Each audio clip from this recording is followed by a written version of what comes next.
ప్రపంచాన్ని ముందుకు నడిపించేది, కుటుంబాన్ని ప్రేమతో కాపాడేది, సమాజాన్ని మారుస్తూ చరిత్ర సృష్టించే శక్తి. ఆ శక్తియే మహిళ. అందుకే కార్యేషు దాసి, కరణేషు మంత్రి, భోజ్యేషు మాత, క్షమయా ధరిత్రి. మహిళా దినోత్సవం ఒక మార్చి 8 రోజునైనా ప్రతిరోజు మహిళలు లేని కుటుంబమే కానీ, జీవితమే కానీ ఊహించడానికి అలవి కానిది.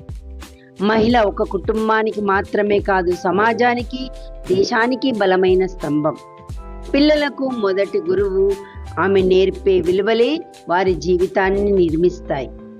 చరిత్రలో మనం చూస్తే ఎందరో గొప్పనైన మహిళలు ధైర్యానికి, త్యాగానికి, విజ్ఞానానికి, ఇంకా ఎందరో మహిళలు మనకు మార్గదర్శకులు. ఇంటి బాధ్యతలను చూసుకుంటూనే వైద్యం, విద్య, సైన్యం, క్రీడలు, రాజకీయాలు, ఇలా ప్రతి రంగంలోనూ మహిళలు తమ ప్రతిభను చూపిస్తున్నారు.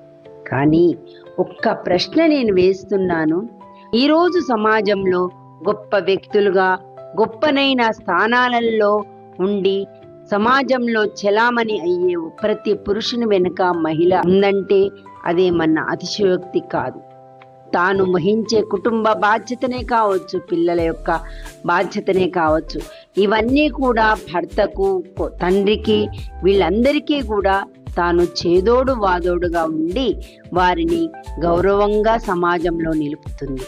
అలాంటి వాళ్ళు ఎందరో ఉన్నారు ఈ సమాజంలో. నేడు మనం గమనిస్తే పురాణ కథలకు వెళ్తే ఒక ఊర్మిళ, ఒక కుంతీదేవి, ఇలా ఎందరో తన తల్లి పిల్లల కోసం ఎంత కష్టపడుతుందో తెలుసు. ఒక మహిళ కుటుంబం కోసం ఎంత త్యాగం చేస్తుందో తెలుసు.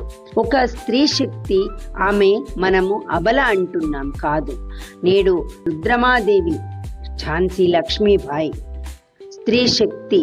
వాళ్ళ ఆ శక్తి లేనిదే ఈ సమాజము లేదు, సమాజంలో అభివృద్ధి లేదు. మహిళ బలంగా ఉంటేనే కుటుంబం బలంగా ఉంటుంది, కుటుంబం ఉంటేనే దేశము బాగుపడుతుంది. ఇది మహిళా దినోత్సవం ఒక్కరోజా? ప్రతిరోజు మహిళలకు తరపు నుంచి కూడా మహిళలకు విలువలు, గౌరవాన్ని, ఆత్మాభిమానాలను అందించాలి. ఆ రోజే నిజమైన మహిళా దినోత్సవం.